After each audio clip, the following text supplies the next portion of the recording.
Guess we didn't promise y'all air conditioning. No roommates though, right?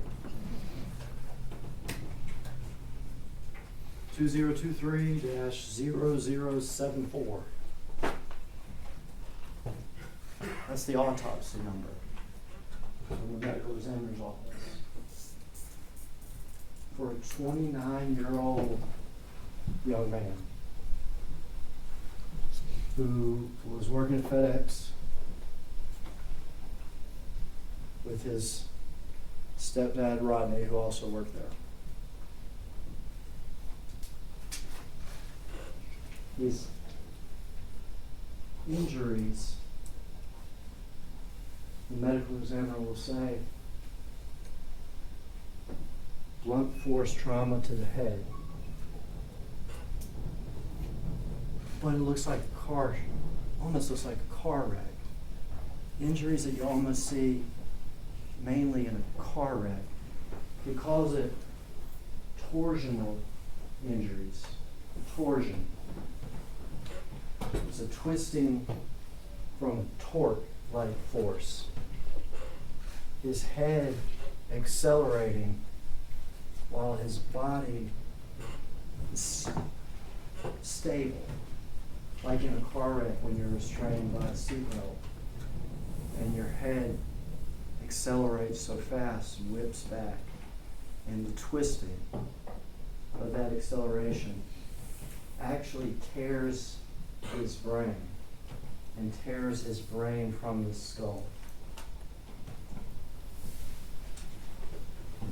Except this 29-year-old didn't get these injuries in a car wreck.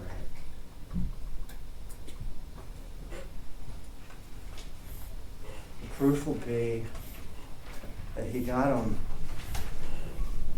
by being beaten to death by 5 Memphis police officers. The young man's name, Tyre Nichols.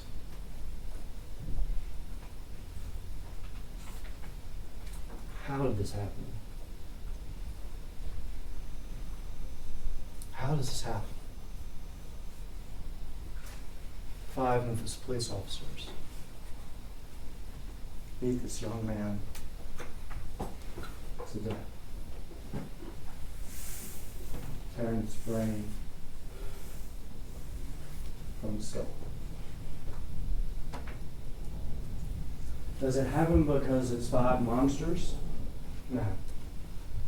No. Nobody's going to call them monsters. Absolutely not. It doesn't take monsters to kill a man, though. It doesn't take monsters to kill a man.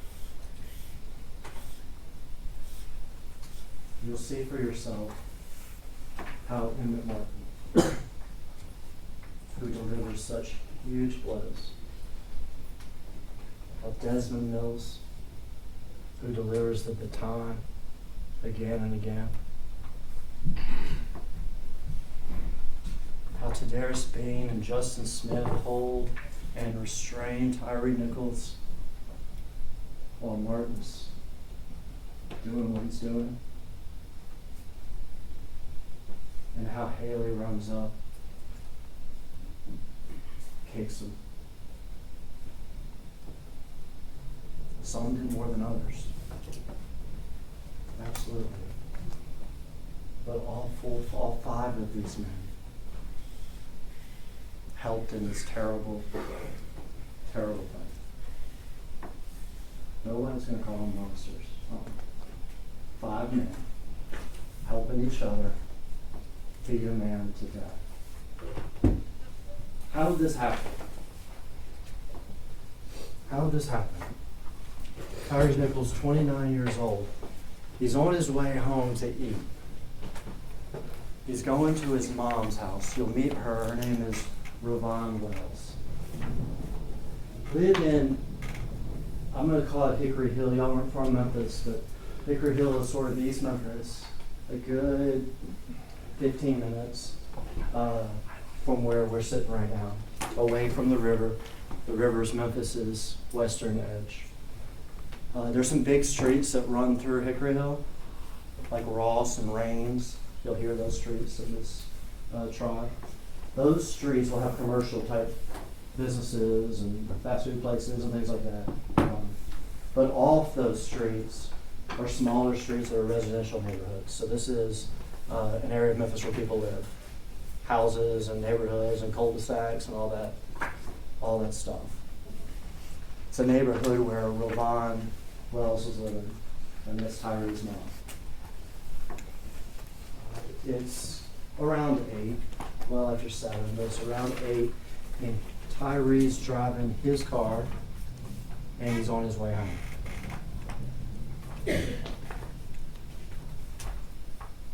This is where, and you'll see for yourselves,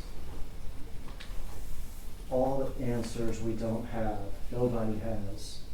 There's limited information, but you'll see the information that does exist about how this started. Presumably, and I'm not going to take issue with it because there's not proof one way or the other that we can agree on or that we can point to as hard proof. Presumably, Tyre Nichols is speeding. Emmett Martin is a police officer. All 5 of these men that are charged in this crime are police officers. They work together as part of a team that's called the Scorpion Unit. That's not a bad thing. It's data-driven policing. Okay, so they send these guys aren't assigned to a particular precinct. Okay, and they're not assigned to like homicide or something like this. They're assigned to what's called the Scorpion Unit. They're sent out to various areas that may be having a problem with whatever it is. I'll send unit out to make traffic stops and do sort of anti-crime suppression type activities. Okay, they're out in Hickory Hill that night. Presumably, and again, we'll see what we see. Emmett Martin catches Tyrie speeding. At some point, Emmett Martin activates his blue lights. Whether or not Tyrie saw that or not, we don't know. At some point, Tyrie continues driving. Blue lights are activated. Who knows if Tyrie saw it or not. Emmett Martin stops his blue lights, turns them off. Drives presumably faster to catch Tyre Nichols. Probably a distance of 2 miles-ish, give or take a little either way, on one of these main roads. So no twist and turn, anything like this, one of the main roads. And he reactivates the blue lights. Emmett Martin gets out of his car, but there's also another car too, and that's Demetrius Haley. Okay, he's another one of these police officers, one of these 5 police officers, one of the defendants on trial this week. He stops too. Tyre Nichols' car is stopped, making a left-hand turn in the left-hand turn lane at the red light. Okay, on the main road, on the way back to his house. Tyre Nichols' car stops. He's waiting to turn, left-hand turn in the left-hand turn lane. Martin stops. Haley stops, and this traffic stop, this, guess what I'll call it, begins. There's a couple seconds of the traffic stop that we're not going to be able to see, because what we see when we see this traffic stop is from a body cam. Most of our police officers wear body cams. Who's the 3rd officer on the scene, and he gets there real quick. So we're not missing 5 minutes or anything like that. He gets there real quick at the start of this traffic stop. He's also on the Scorpion team. His name's Preston Hemphill. He's not indicted in the case. You will see his body cam and this traffic stop for yourself. Not going to look like any traffic stop you've probably seen before. You will see Emmett Martin rip Tyrie out of the driver's side of the car. Tyrie's by himself. You will see Emmett Martin extremely agitated. You will see Demetrius Haley, extremely agitated. You will see Tyre Nichols thrown to the ground, yelled various things to him. You will see various commands: get on the ground, they saw you on the ground, we're going to break your stuff. He'll respond to them, you guys are doing a lot right now. We're going to tase you. All sorts of stuff while he's there, and this is captured on body cam. Okay? This is apparently a theme in the case. Then they pepper spray him. Okay? He's on the ground. He's surrounded by Hemphill, by Martin, by Haley. He has not thrown a punch or a kick, he hasn't had any threats or anything like this. He's being yelled at and threatened, and he asked them, you guys are doing a lot right now. And then he's pepper sprayed, but in a theme of this case, the officers managed to pepper spray themselves. Okay? So they're pepper spraying, they pepper spray themselves. When they pepper spray themselves, Hemphill's also threatening to tase him. This all happens extremely fast. You'll see it for yourself. Quick video. Tyrie gets off the ground and starts to run away. He runs in the direction of home, but he starts to run away. When Hemphill tases him, but it appears the taser doesn't really make contact, or only part of it makes contact. So Tyrie's able to take off running. This traffic stop is going to look very confusing, very fast, and inexplicable. You'll hear Martin say when he rips Tyrie out of the car past his body, something about his gun, Martin's gun. Tyrie has no gun. Something about Martin's gun. Like maybe when he was ripping Tyrie out, somehow Tyrie's body contacted Martin's gun. You'll later hear Martin tell different stories about what happened. In one version, you'll even hear him make up a story about Tyrie trying to hit him. You'll see the video for yourself. Okay? And what's important, as I go through, I went through that for you, I want you to understand this because this is important. Whatever that first traffic stop is, the traffic stop I said you're not going to be able to make any sense of, where they're ripping them out of the car, throwing them on the ground, threatening them, pepper spraying each other, tasing them. They're not even charged with criminal conduct with regard to that. This story hadn't even started yet. They're not even charged with criminal conduct having to do with that. First, Tadarrius Bean and Justin Smith weren't even there. Okay? Now Haley was there. Martin was there. But they're not even charged with that first traffic stop. Because what happens next,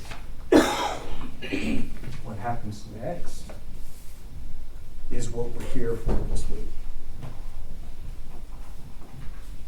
Tyrie runs off into the neighborhood where his house is.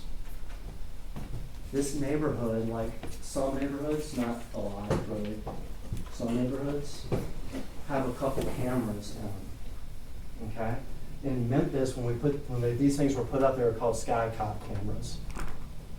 They're connected to a place less than 2 miles from this building that's called the Real-Time Crime Center. Okay, so their camera feed goes to the Real-Time Crime Center, which a floor in the Real-Time Crime Center has like 30, 40 TV screens with various camera feeds. Now, there's more cameras than there are TVs, so it's not like they're actually constantly monitored. But if something's happening, an officer can hear on the radio, for instance, Castlegate's one of the streets you're going to hear, and an officer can access that camera. Okay? This neighborhood has at least 2 of those cameras in it. You'll see one camera that shows Tyrie, he's run from the scene, and you'll see him walking through the neighborhood. You'll see sort of one of these police cars drive by, and you'll see him hiding from the police. ducking down between the cars, hiding from these guys. Looking closer to his house. There's another camera. And this camera, these officers didn't know about.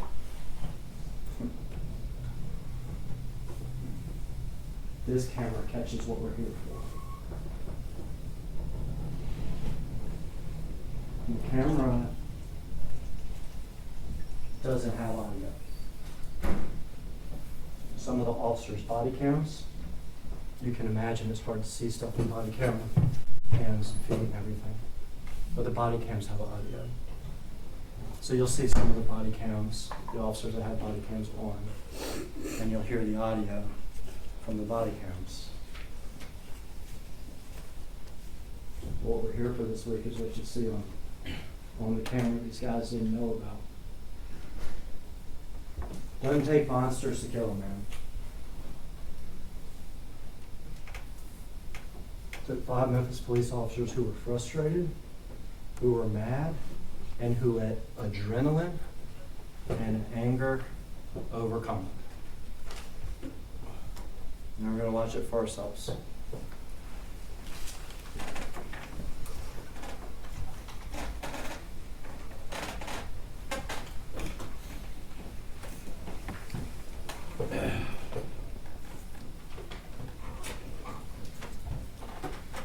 Camera has a swivel. This is in the neighborhood, Castlegate, 10th of a mile from where Tyrie was pulled over, just hundreds of feet from where his mom lives. The call will come out that the officers are at this intersection right here, and an operator is going to swivel the camera over.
All right, if you stop here.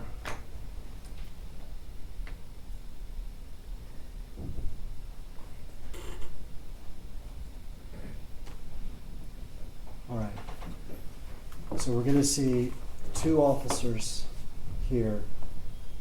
You'll see this video multiple times in this trial. It helps if you pay attention to the shoes of this man here with the white soles, because if you watch those shoes, you can tell what he's doing. That is Justin Smith, who's one of the defendants on trial. Tadarrius Bean is the other defendant, who's sort of on top of Mr. Nichols right now. Okay? There's a 3rd and 4th man here that you're going to see in a second.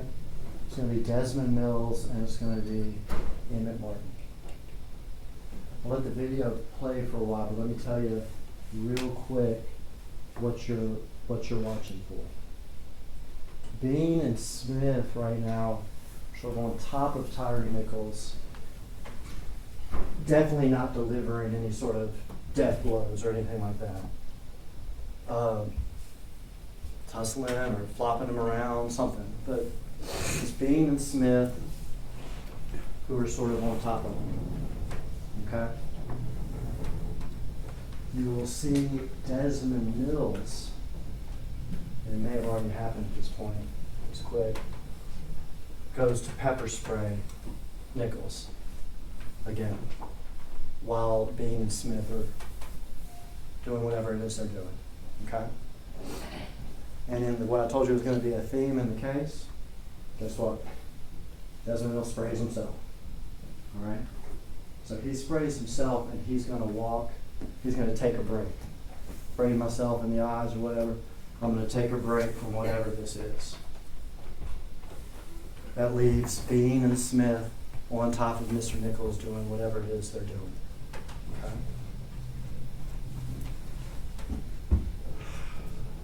That point the video gets graphic because Emmett Martin is also there.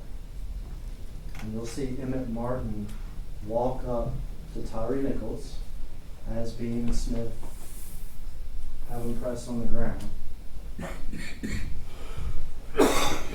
And you'll see first what is a catastrophic soccer type kick to his head. Bean and Smith have him pressed down. You'll see Martin with a very strong kick to his head. So Tyrie sort of collapsed a little further on the ground. And you'll see Martin kick him again in the head and in the face.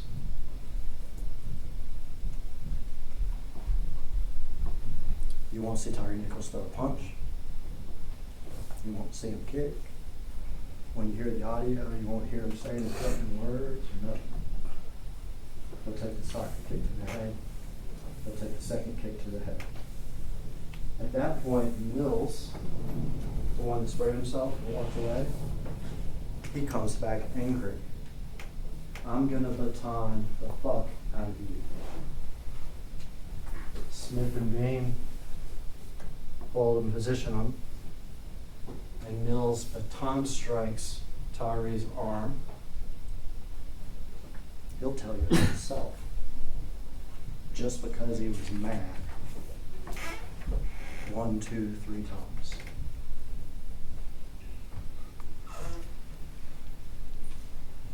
Bean and Smith have Tyrie at that point up.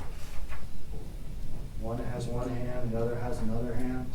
They've managed at this point, at some point before this, to get one handcuff on one of Tyrie's wrists. So they have one hand, they have the other hand. And then Emmett Martin, 2 kicks to the head. He comes back. There's a small strike in the head if you watch it closely by Justin Smith, but it's not a death blow. What Martin does next, though, it's real bad. Smith and Bean hold their hands, and Martin to the face.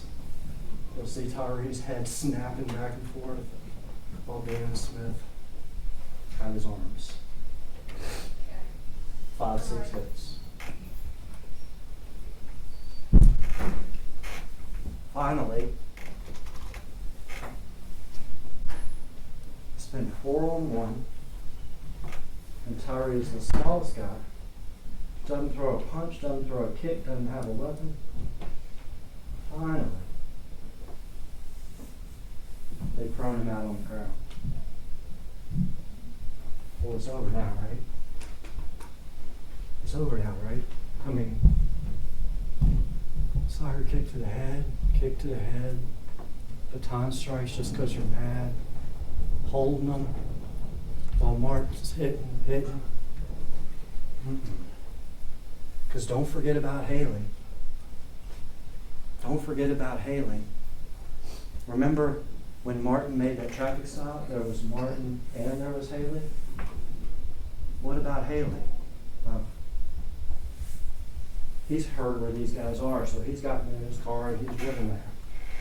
He gets out the car and yells, "Beat that man's ass." Literally jogs up, has to do a sort of little sidestep. Tyrie's totally flat on the ground, 4 or 5 people on him at this point. And he just kicks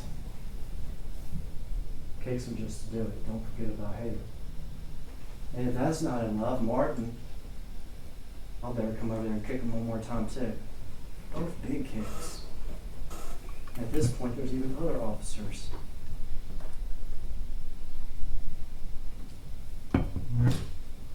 Let's watch it.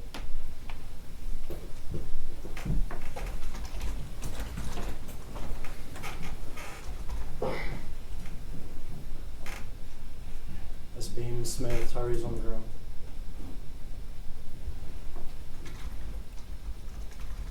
This is Emmett Martin. That was to his head.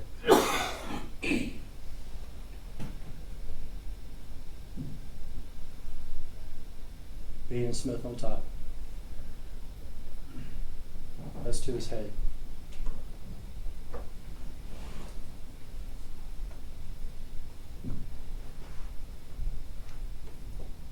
Tyrie's on the ground.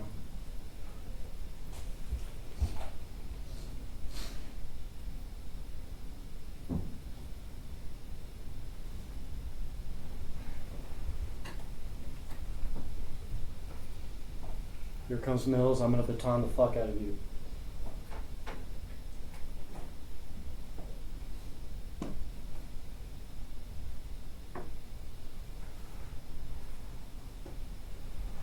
Three strikes with the baton. And now you'll start seeing punches to the face. It's huge.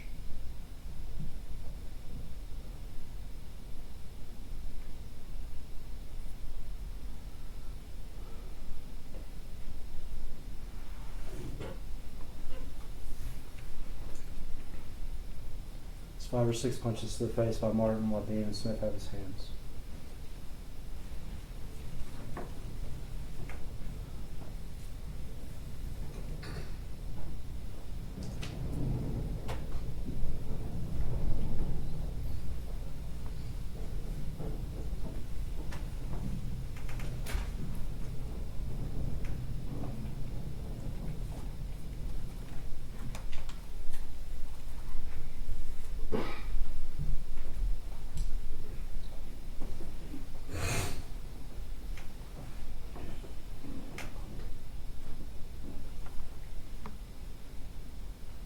At this point, this is over, but here comes Haley. Kicked him. Martin kicked him.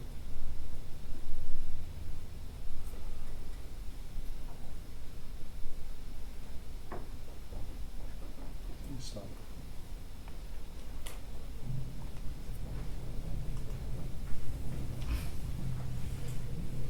You watch that. You'll hear testimony that Tyre was the smallest of everybody out there. You'll hear that Tyre produced no weapon. You'll hear that Tyre threw no punch. You'll hear that Tyre threw no kick. You'll hear for yourself that Tyre does not say a threatening word from the start to the finish. Instead, because what did I tell you? Where this camera was? Hundreds of feet from his mom's house. You will literally hear him crying for his mom. Yelling for his mom to come. While that's going on. You'll hear the officers saying repeatedly, "Give me your hands, give me your hands." But then you'll hear Desmond Mills testify. He had his hands. Bean Smith already had his hands. We're just yelling that so we can keep doing what we're doing. And all 5 of these men, remember the law of criminal responsibility that if you help, it doesn't matter who throws the death blows or not. But also, remember the law that all 5 of them have a duty to intervene. They have a duty to try to protect Tyre Nichols after that soccer kick to the head. Or how about the kick after that? Or how about all the punches? Or the kicks at the end? They have a duty to stop that from happening, but not a single word from one of them. None of them. Not from Bean, not from Smith, not from Mills, of course not from Martin. You saw what he was doing. Nobody said stop, not even once. Not even one time. What do they do next? He's handcuffed. He is dragged, and I mean literally dragged, over to the side of the police car. That is a police car. They're unmarked police cars on the unit. Over the police car and put on the side of it. Before the emergency personnel can come, because they are called for. They are called for. Before the emergency personnel can come, Tyrie is handcuffed, absolutely unresponsive. He does not say a word, an intelligible word. He makes sounds after he calls for his mom. Unresponsive, on the police car. You'll see it for yourself. Haley. Remember the don't forget about Haley, the one that runs up and beat that man's ass and kicks him, goes over with his personal cell phone, takes a picture of Tyrie so he can send it to his friends.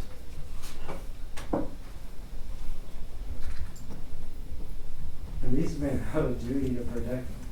They have a duty to protect him, so what do they do when the emergency personnel respond? Do they tell them, look, he's gotten some hits to his head? Nope. Do they even make up a story like he fell and hit his head? Nope. They tell the emergency personnel, oh, he must be on drugs or something. He got pepper sprayed. But not a word. Hey, check his head out. You saw his head snap back up and did. All they have. Not a word. And it goes on for minutes and minutes. The officers walk away. They motion, hey, take off your body camera. They set it on the side. But you can still hear what they're saying. Man, we hit them with so many pieces. That's what they say, that's what they call it. We were all rocking. Martin starts making up crazy stories about the traffic stop. He was driving on the wrong side of the road. He swung at me. While Tyrie literally sits there on the camera. You'll also see him collapse over in handcuffs there at the side. Sits there dying. Not a word from any of these 5 men about hit to the head, trauma to the head, or anything.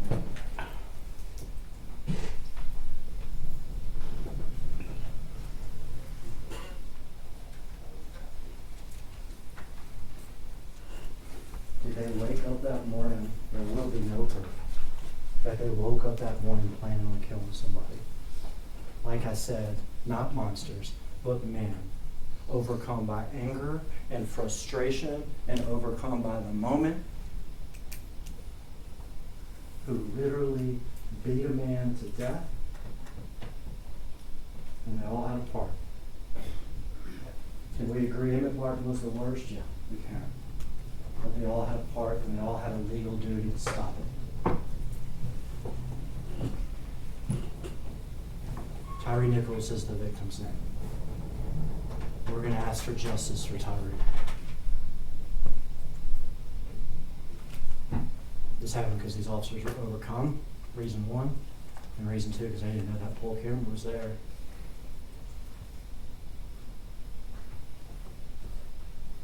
Justice for Tyrie. These men, reasonably certain that the side kick to the head, the next kick, the huge haymakers while they hold them, reasonably certain to cause death, that's murder second.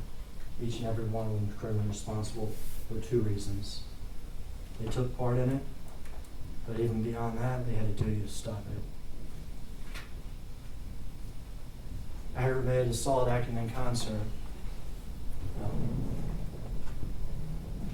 5 of them.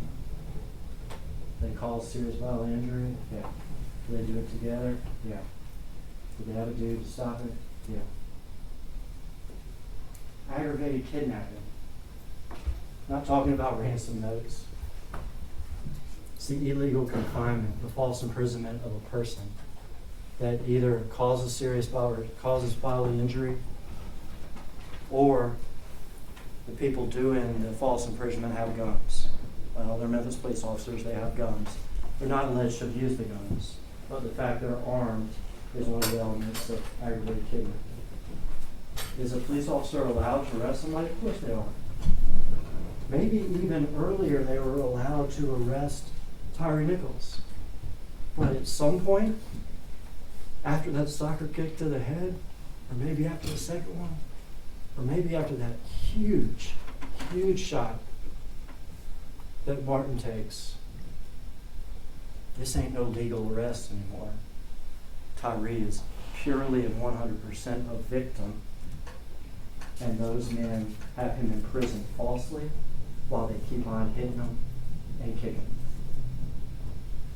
Those men have him in prison falsely when he's handcuffed next to the patrol car, and they're not even telling the medical personnel about the head wounds. Official misconduct. They had a duty not to do this. Official oppression. They had a duty not to do this, and they put Tyrie through hell. At the end of this, that's what we're going to ask you for. Justice for Tyre Nichols.